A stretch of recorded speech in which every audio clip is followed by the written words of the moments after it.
Esto es Dos Puntos al Aire, el podcast de Godoy que abre conversaciones que suman e impactan a las organizaciones.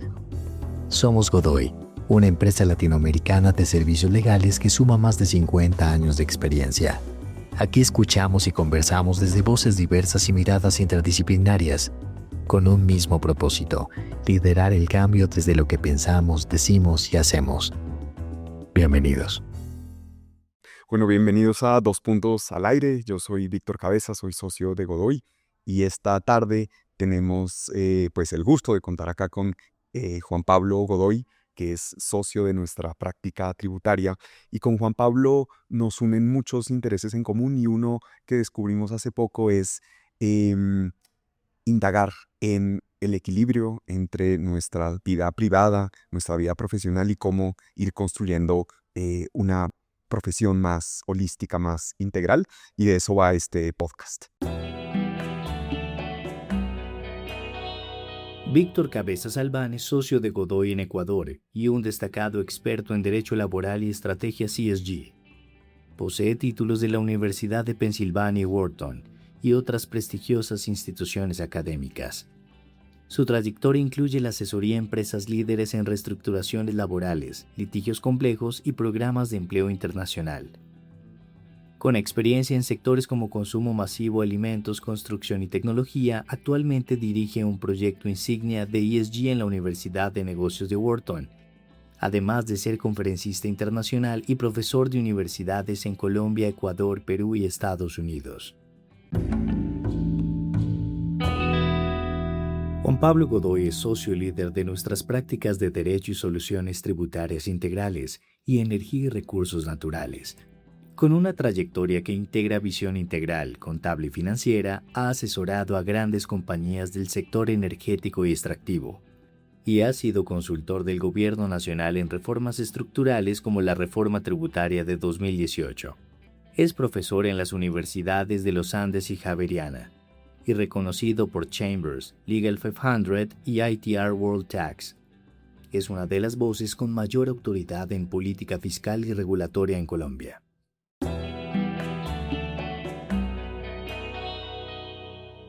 Juan Pablo, pues fue hace 3 años que yo estaba en Nueva York, donde vivía en ese momento con mi esposa, y ella una mañana recibe una llamada de una amiga que era abogada y que trabajaba en una firma muy grande en esa ciudad.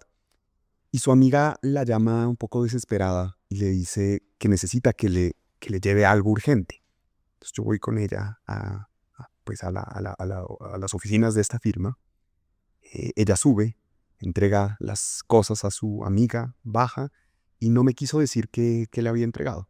Regresamos al apartamento, y ya una semana después, con ella conversando, me dijo que le había llevado ropa interior y le había llevado algunas otras cosas de aseo de ella, porque había pasado 4 días sin salir de la oficina, que estaban en un proceso, en un closing de un M&A muy, muy grande, y que no había salido. Y fue la primera vez que ella, mi esposa, que es psicóloga y también es abogada, me introdujo a un tema que hoy ventajosamente se habla más, pero que hasta ese momento, o sea, yo en ese momento ya tenía 8 años de ejercicio profesional, jamás había escuchado ni jamás me había preguntado, que es el balance que los abogados tenemos entre vida y trabajo. Y luego vinieron unas avalanchas de estadísticas que son aterradoras. Alrededor del 60% de los abogados de firmas corporativas en Estados Unidos reportan ansiedad. La cifra con respecto a la depresión ronda el 30%, y el 10% de encuestados en una encuesta reciente de hace 2 años reporta inclusive una ideación suicida. Y creo que eso abre una puerta a una conversación muy necesaria, pero de todas formas incómoda, que hoy, pues aquí en Dos Puntos, el podcast de Godoy, queríamos tener. Y qué mejor que hacerlo pues contigo, que has pasado por distintas generaciones y has visto estos temas transcurrir a través de los años. Y entonces quería empezar por ahí el tema, de pronto con tu propia historia. Tú empiezas, entiendo que en los años 90 tu carrera profesional, en los 80, fines de los 80, Mediados. mediados de los 80, bueno, inicios, no, no. ¿Y esto qué papel jugaba? Pues bueno, Víctor, lo primero que grato compartir contigo este espacio, no solamente por el vínculo que nos une alrededor del proyecto de Godoy, sino por la gran cantidad de afinidades que hemos ido encontrando en estos meses que hemos compartido y los muchos más que espero que compartamos. Sí, sin lugar a dudas, han sido prácticamente 4 décadas ejerciendo la profesión en distintos entornos, en distintos ambientes, y yo creo que la percepción de la necesidad de encontrar un balance entre la vida personal y la dedicación profesional es un tema que no se ha venido debatiendo de hace mucho tiempo para acá. La verdad es que es un tema más bien reciente.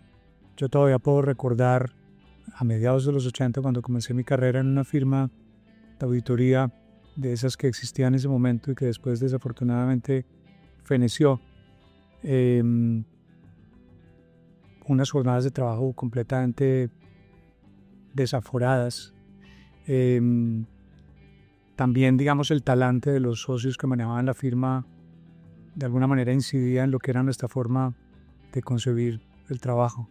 Recuerdo, por ejemplo, en alguna ocasión estábamos en el tercer piso del edificio de esta firma y alguno de mis compañeros vio que el foco que tenía sobre su escritorio se le fundió. Entonces en ese momento se paró a pedir ayuda a servicios generales. Y pues obviamente la persona de servicios generales por alguna razón terminó hablando con el managing partner de la firma, contándole lo que había pasado, y el managing partner le contestó: es importante que le pongan más trabajo a ese muchacho, porque si se está dando cuenta de esas cosas es que no tiene suficiente trabajo. Ese era el entorno en el que vivíamos en los años 80, unas jornadas de trabajo descomunales y un desbalance completo de vida. Y ahí el rol del liderazgo es crítico, ¿no? O sea, porque seguramente había este managing partner, y este managing partner era de muchas formas un ejemplo, ¿no? Un ejemplo para las generaciones que estaban viniendo. Y tú me habías contado que también, afortunadamente, en ese mismo espacio, no solo tuviste ese ejemplo quizás extremo de lo que era la profesión legal, sino también otro más reconfortante. Sí, sin duda. Tuvimos otro director de la firma que tiene una forma muy diferente de concebir las cosas. Y el extremo completamente contrario, una persona muy consciente de que finalmente trabajaba con seres humanos que eran padres o esperaban ser padres, que eran hijos, que eran hermanos, que eran miembros de unos núcleos familiares.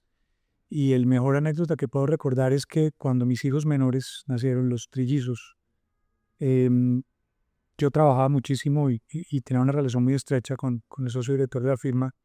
Y en algún momento de sus propios labios salió una reflexión y me dijo: Juan Pablo, tienes en este momento que preocuparte por tu familia, por tus hijos. No sé si vayas a poder conciliarlo con el ritmo de trabajo que tienes en esta firma. Esa es la otra cara de la moneda. Y finalmente también ocurrió, esto ya fue en los 90, mis hijos menores nacieron en el 93, pero finalmente eso que dices es fundamental. Uno siempre busca proyectarse en las personas que dirigen los destinos de la firma o que ejercen supervisión sobre el trabajo, y finalmente eso marca muchísimo la forma en la que uno se aproxima a su trabajo. Y en cuanto a los diagnósticos, que me parece que son muy, muy importantes, después de que pasó este evento, a mí digamos que empecé a tener un interés muy, muy grande en este tema, porque decía, ¿cómo podía ser que yo estuve 8 años de mi vida en un entorno muy, muy competitivo y muy, muy exigente laboralmente, y nunca me hice unas preguntas como estas del equilibrio, de la salud mental, etcétera? Ni siquiera se me pasó por la mente, y eso que mi esposa es psicóloga. Y entonces empecé como a investigar un poco más de las causas. Hay un estudio interesante que dice, o que trata de explicar por qué pasa esto, y por qué nosotros, nuestra profesión, imagínate, junto a los médicos, junto a los bomberos, y junto a las personas que trabajan en banking y en fondos, somos de las profesiones más susceptibles a caer en espacios de desequilibrio mental. Y decían tres cosas. Uno, simplemente la carga, es decir, la carga laboral que normalmente se impone en nuestra profesión es muy alta. Segundo, el sentido de disponibilidad, de estar siempre disponible. Puede ser que un día quizás no tuvieses mucho trabajo y no tuvieses que estar metido en el computador, pero había un sentido de estoy disponible para mi cliente. Y el tercer punto que me pareció muy curioso es que los abogados somos esponjas hasta cierto punto. Es decir, cuando nosotros, al menos yo, realmente me desvivo por mis clientes. Es decir, mis clientes son mi pasión, que les vaya bien, es mi compromiso, que sean rentables, que sean justos, que sean sostenibles. Eso es lo que me mueve todos los días. Y eso tiene también un costo al otro lado, y es que uno, decía este estudio, termina siendo una esponja. Cuando hay un gran problema en una compañía, ese problema tiene unos puntos de desfogue que normalmente terminan siendo pues, los abogados los que tenemos que administrar eso. Y por más que uno sea consciente, pues la vida y el cuerpo de uno tiene unos límites en absorber eso. No sé cómo ha sido como tu experiencia en cuanto a las causas que tú creas que están por ahí y que generan esta situación actual. Pues Víctor, yo creo que este tema del equilibrio emocional también es un tema reciente. La verdad es que en los manuales de servicios médicos, las enfermedades asociadas al desequilibrio en el manejo de las emociones y demás comenzaron a aparecer solamente hace unas par de décadas. O sea, de eso ni siquiera se hablaba. No nos concebíamos como seres integrales, no importaba cómo nos estuviéramos sintiendo por dentro, lo importante es que estuviéramos disponibles para trabajar y que trabajáramos y que facturáramos muy bien. De manera que yo creo que con el correr del tiempo somos mirados de formas diferentes y obviamente como, digamos, partícipes en el proceso de toma de decisiones para la conducción de la firma tenemos que ser conscientes de lo que significa entender que los miembros de nuestro equipo de trabajo tienen también un proyecto personal de vida y que ese proyecto personal de vida idealmente debe ser compatible con su proyecto profesional de vida. Porque nosotros estamos en un negocio, en una industria en la que las máquinas somos nosotros. Y eso pues obviamente tiene el riesgo de que hay momentos en los que puede haber una gran exigencia, pero tiene que haber un periodo de mantenimiento, tiene que haber un periodo de recuperación, tiene que haber un periodo de aireación. Y obviamente siento que eso que hace apenas un par de décadas era una aspiración, hoy en día es una necesidad. Si nosotros queremos tener gente competente, gente integral, seres humanos completos, tenemos que estar pensando siempre y en todo momento que las exigencias del trabajo, las jornadas de trabajo deben ser compatibles con el proyecto personal y familiar de vida de todos los miembros de la organización. Y tiene que haber un punto de equilibrio porque finalmente después de una jornada de trabajo descomunal como esa viene un periodo de baja en la productividad. Y si te pones a mirar el comportamiento de la ley de los rendimientos aplicando teorías económicas, pues en la medida en la cual no tengas esas pausas o esos momentos en familia o en pareja o en el hobby, que es un tema del que vamos a hablar también, pues comienzas a rendir menos. De manera que esa es la, por supuesto, gran contradicción implícita en las jornadas extensas y no sostenibles de trabajo. No, y es lo que dices, hoy parece que a las nuevas generaciones de abogados y abogadas ese es un no negociable, ¿no? Es decir, ese modelo quizá de los años 80, 90 que hasta cierto punto yo también viví, ya no es algo atractivo ni es algo con lo que tú vas a poder capturar al mejor talento hoy. Me parece que ese es un punto como de quiebre en el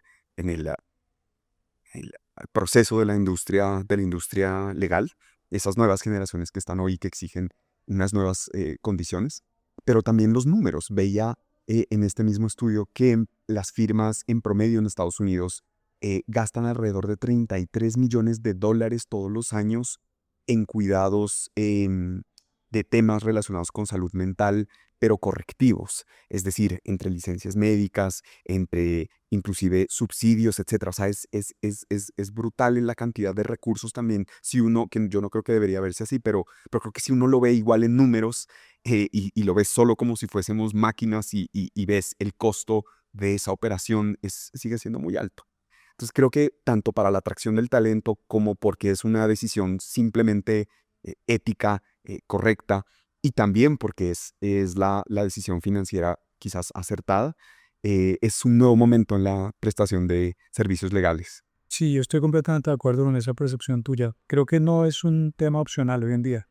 Ya no es un tema de ser una firma fancy, chévere, no. Es tener un grupo humano y profesional que verdaderamente pueda estar comprometido con un proyecto de mediano plazo y sostenible. La dedicación al trabajo es como las relaciones de pareja. Es un compromiso cotidiano. Se construye cotidianamente y se construye cotidianamente sobre la base justamente de esos pequeños detalles del día a día que son los que hacen que finalmente uno mantenga su compromiso, mantenga su convicción acerca de que eso es lo que quiere hacer. Y la verdad es que con estas nuevas generaciones, si no ofrecemos ese entorno de trabajo, simple y llanamente no vamos a lograr reclutar talento ni vamos a lograr consolidar este proyecto como un proyecto sostenible. Y en eso conversábamos ayer cuando preparábamos el podcast con Juan Pablo sobre los puentes, sobre los hobbies, no sé si usar la palabra hobbies, pero como las pasiones personales apartadas del derecho, que son necesarias para construir una vida integral. Y que yo creo que en una visión más clásica de una firma de abogados están excluidos. Es decir, a uno lo entrenan para ser abogado y solo abogado y pensar en derecho y construirse con además todos los plus que debe tener un abogado, ¿cierto? Todos los temas sociales, los temas académicos, es decir, una cantidad, hay un molde y hay un set que a uno le venden de qué es ser un abogado de firma exitoso o exitosa. Y entonces, normalmente de ese set o de ese molde están excluidos las cosas que no aportan directamente a eso. Eh, Quizás la literatura, los deportes también, porque cada uno le dicen, oiga, ¿usted para qué escribe cosas? ¿Para qué lee una novela? O sea, ¿de qué le va a servir leer una novela para su carrera profesional, ¿no? Más bien dedique ese tiempo a dictar otro curso, a ofrecer algo a un cliente, a preparar un nuevo seminario, a preparar una estrategia para LinkedIn, para mejorar su marca personal, es decir, una cantidad de temas. Em, y creo que hay unos puntos ahí por descubrir y por problematizar. Conversábamos, por ejemplo, del golf y que quizás desde fuera y de manera fría no podría decir qué cosa menos relacionada con el derecho que el golf. O sea, si yo tuviese una firma de abogados, lo menos que quisiera es que ninguno de mis abogados jugase golf, ¿no? Que leyeran los códigos mientras eso. Además, dura un buen tiempo, ¿no? No sé, 4 o 5 horas. ¿Cuánto pudieran producir y facturar en esas horas? Pero resulta que es muy distinto. En tu experiencia ha sido un punto de desfogue y de equilibrio importante. Así es. Y obviamente en mi caso puede ser el golf, en el caso de otros colegas podrá ser otra actividad deportiva o en el tuyo, como vamos a hablar, que es otro tema en común que tenemos, en tu caso con mucho más desarrollo, mucho más dedicación en la literatura. Yo creo que ese tipo de actividades son fundamentales para el balance de vida. Mi experiencia personal con el golf ha sido fabulosa, ya lo comentaba en algún espacio aquí en un contexto diferente, pero a mí el golf es una actividad que me dio tiempo con mis papás, tiempo con mis amigos, viajes, oportunidades de negocios, un sinnúmero de posibilidades, que además es un maestro, que igual lo podrá hacer cualquier otra disciplina deportiva o cualquier otra dedicación, porque pues finalmente enseña cotidianamente, enseña permanentemente, es una lección de humildad, es una lección de entender cuáles son las limitaciones que uno tiene, cuáles son las potencialidades que uno tiene y hacer el mejor aprovechamiento de los recursos. Yo creo que en el golf como en la vida y como en el ejercicio profesional lo más importante es el balance. Nosotros aquí queremos tener miembros de la firma que sean muy sólidos en su formación jurídica, pero que además tengan un estupendo manejo de las relaciones interpersonales y que además de eso sean comerciales a medida que van avanzando en el plan de carrera. Pues eso solamente se logra generando esos espacios alternos de los que tanto aprendemos y de los que definitivamente derivamos momentos de bienestar, momentos de producción del bálsamo del equilibrio cerebral, que es la serotonina, que normalmente no se produce en los códigos, se produce alrededor de lo que eso significa. Bueno, ahora habría que ver, pero realmente esos espacios son fundamentales porque nos hacen más productivos, porque nos abren perspectivas, porque nos generan espacios de crecimiento en lo personal, en la gestión de las emociones. Ahorita tocabas ese tema de la gestión de las emociones que es fundamental. A uno nunca le enseñaron a gestionar sus emociones, igual que nunca le enseñaron a gestionar sus finanzas personales, que es un tema del que vamos a hablar más adelante en este espacio con otro buen amigo. Y obviamente cuando uno tiene ese tipo de tareas, de hobbies, de aficiones deportivas, literarias, artísticas, siempre tiene algo para aprender, siempre tiene algo que traer a su ejercicio profesional y viceversa. De manera que yo francamente creo que es un tema de sanidad mental, que todos encontremos esos espacios. También estarán en la familia, también estarán en la educación de los hijos, en los espacios que podamos compartir, en los espacios que podamos compartir con nuestra pareja. Yo, por ejemplo, recuerdo alguna época en la que Catalina me decía, pero perdóname, es que el tiempo que estamos en la oficina no cuenta como tiempo de pareja. Tenía toda la razón. Podíamos pasar mucho tiempo juntos, pero no era tiempo de pareja. De manera que esa posibilidad de compartir y de beber frescura en las fuentes de las actividades alternas enriquece extraordinariamente nuestra capacidad intelectual y nos hace mucho más eficientes. Y en el caso mío, En tu caso, pues obviamente, qué bueno que lo recuerdas.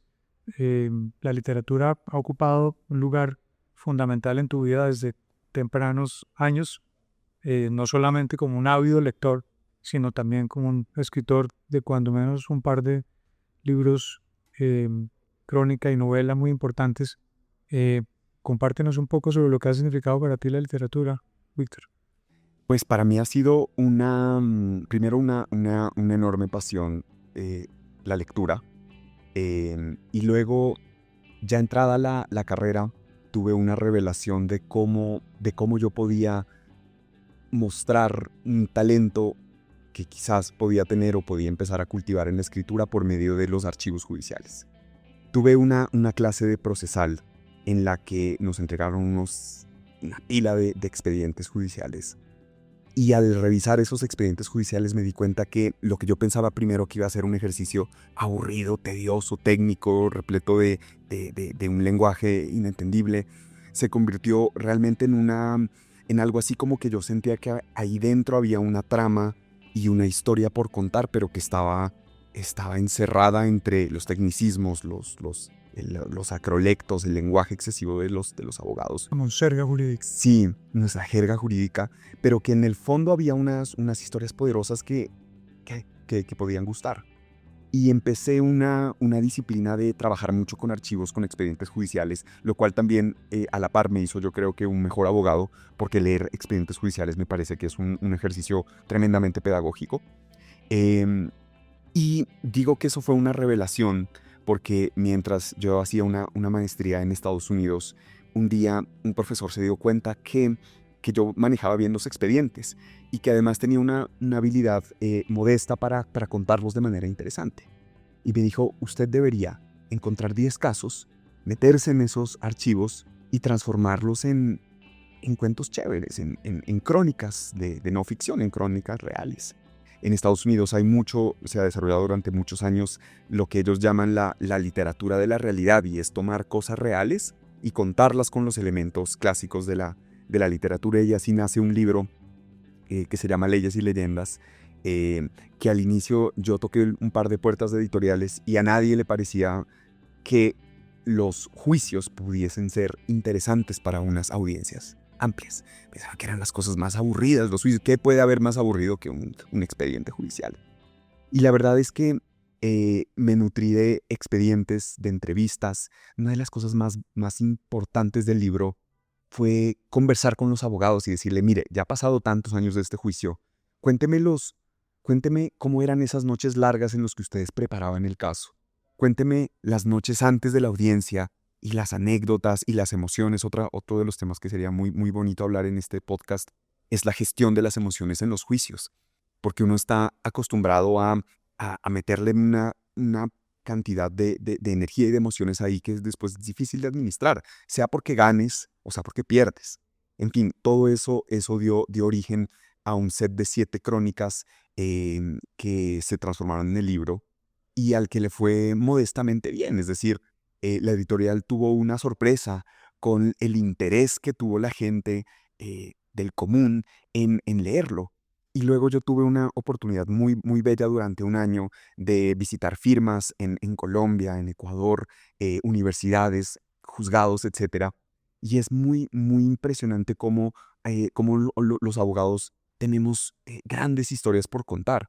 Casi que en nuestros juicios, nuestro trabajo es la historia. Vamos convirtiéndose en contadores de... Mejores, yo creo que es cierto, yo creo que es cierto, yo creo que es cierto. Recuerdo a García Márquez, que García Márquez también fue, o bueno, casi fue colega nuestro. Él estudió un par de años en la Universidad Nacional de Derecho, y él decía que la mejor contadora de historias que él conocía, y él conoció pues a premios Nobel, y era una persona que se relacionaba con los mejores narradores del mundo, él decía era su abuela. Y cada año, siguiendo lo que tú dices, él decía, y cada año se vuelve mejor, porque el tiempo te va dando esas habilidades. Y entonces fue una revelación muy bella ver cómo desde abogados corporativos hasta abogados de juzgados se interesaban mucho por cómo uno puede narrar sus casos de manera interesante y hacer de eso también una forma de literatura.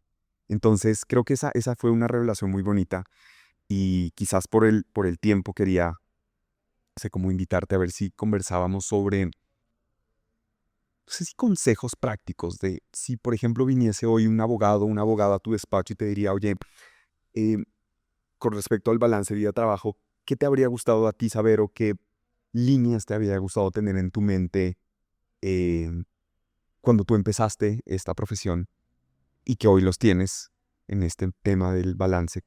No sé, ¿cuáles que crees que tú Pues dirías? son muchas consideraciones las que vale la pena tener en cuenta. Víctor, yo creo que uno con la vida va aprendiendo. Creo que vinimos a aprender. Y tenemos que estar abiertos porque de cada experiencia profesional uno debe derivar un aprendizaje.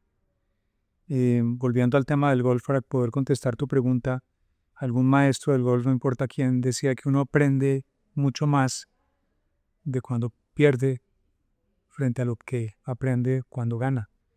Y eso también pasa en el ejercicio profesional. Primero porque, como decía algún profesor mío en la universidad, uno debe pelear los casos como propios, pero perderlos como ajenos. Porque finalmente, pues, si ya comienzas a entender que vas a perder el caso y eso te afecta, pues tienes que poner una línea a la mitad y decir, yo soy el abogado, estoy tratando de defender los mejores intereses de mi cliente, voy a poner al servicio suyo y de la justicia lo mejor que tengo, pero si definitivamente no logro que prevalezca la razón, pues no hay nada que pueda hacer. De manera que yo creo que en esa línea de pensamiento, qué importante hubiera sido en esos primeros años de carrera haber entendido que era muy importante, por supuesto, tener una formación jurídica sólida, que finalmente recibes en la universidad, pero que cultivas durante toda tu vida. Creo que todos los que amamos el derecho somos felizmente estudiantes eternos. Pero eso es apenas uno, solo de los componentes que se requiere para ejercer con éxito, pero sobre todo de manera satisfactoria la profesión. Porque yo no creo que esto sea una disyuntiva, que creo que es el gran trasfondo de todo lo que estamos hablando. El ejercicio profesional exitoso no es incompatible con la felicidad personal, con la satisfacción personal. Definitivamente tiene que haber una posición en el medio. Entonces, qué importante hubiera sido, y yo creo que en parte lo tuve con ese maestro tan importante que tuve en mi vida, entender que de alguna manera era importante que tuviera actividades distintas, que estuviera en buena condición física, que descansara, que pudiera, digamos, liberar mi mente con otro tipo de ocupaciones distintas de las propias del ejercicio profesional, que pues por supuesto me ocupara de mi familia, de mi círculo más preciado, porque pues eso es importante. De nuevo, si para poder impulsar la carrera profesional de uno de nuestros abogados tenemos que pedirle un sacrificio que implique que no pueda consolidar su familia, pues eso no tiene sentido, no es sostenible.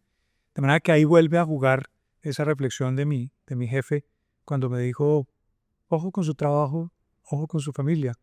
De manera que yo sí creo que es bien importante que tomemos conciencia a propósito de tu pregunta, Víctor, de que además de nuestra propia satisfacción personal, somos modelos y referentes de los miembros de nuestra firma.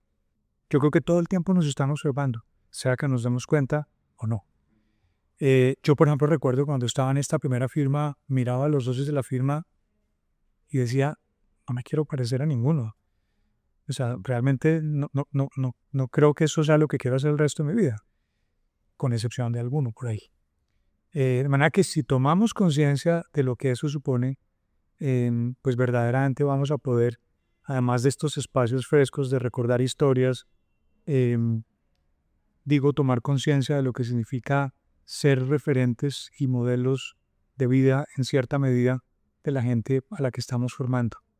Porque, como recordaba en algún tiempo en alguna conversación con una de mis hijas, en los primeros años de tu vida estás buscando el reconocimiento de los demás. En la etapa intermedia de tu vida estás buscando tu propia satisfacción. Y en la tercera etapa de tu vida, que es la de recoger, los demás están buscando tu reconocimiento. Wow. Y yo quisiera quizás terminar o cerrar esta conversación que queda abierta porque es interminable probablemente. En una conferencia, un estudiante le preguntó a un muy famoso arbitralista que si él tuviese que dar un gran consejo a sus estudiantes, a sus abogados, ¿cuál sería? ¿De dónde es que él aprendió? ¿Cuál es el gran caso o el gran momento que le dio las grandes enseñanzas que él tiene hoy como arbitralista?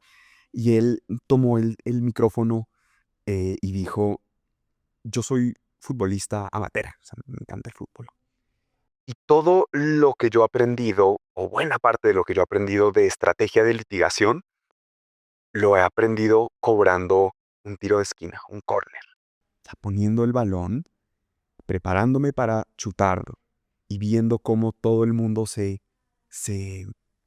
acomoda, entendiendo el rol del arquero, entendiendo cómo se forman esas líneas, cómo reaccionan cuando estoy a punto de golpear, hacia dónde voy, cuál es mi estrategia. Bueno, todo o muy buena parte de lo que un arbitralista muy importante como yo les puedo enseñar está ahí en esos momentos. Me pareció muy curioso, porque uno pensaría quizás que que las experiencias de los abogados que nos hacen mejores profesionales pueden venir de los rincones más insospechados y las experiencias más extrañas de la vida diaria. Por eso yo creo que una enseñanza que a mí me parece muy poderosa es no privarse de nada. Y es entender que uno, si puedes nutrirte de la academia, de aquí, de tus socios o de tus pares, pero también de un partido de fútbol se pueden aprender grandes cosas quizás para el litigio, para la vida profesional. Pues qué importante. Yo creo que esa reflexión es aplicable a tantas otras actividades. Y yo creo esa sensibilidad para entender los mensajes del entorno, porque es que no puede, o sea, el ser humano es único e irrepetible, pero además es uno solo. Nosotros no podemos salir de nuestra casa para convertirnos en el abogado que todos esperan que seamos y regresar a nuestra casa y quitarnos el ropaje para ser otra vez miembros de una familia. Somos el mismo. Me acuerdo de algún dicho de esos populares que dice que uno no puede ser luz de la calle y oscuridad de su casa. Es que somos el mismo finalmente. Si para poder ser luz de la calle tenemos que ser oscuridad en nuestra casa, hay algo que tenemos que revisar. Pues somos el mismo que sale de nuestra casa, que se enfrenta a las tareas del día a día, a los retos, a las exigencias, a las llamadas. Pero pues obviamente la idea es que cuando lleguemos a nuestra casa podamos sonreír y poder tomar conciencia de lo que significa ese rol nuestro también, porque solo de esa manera podremos ser seres integrales que privilegiamos nuestra concepción como seres únicos y irrepetibles. Pues qué gran charla y grandes enseñanzas.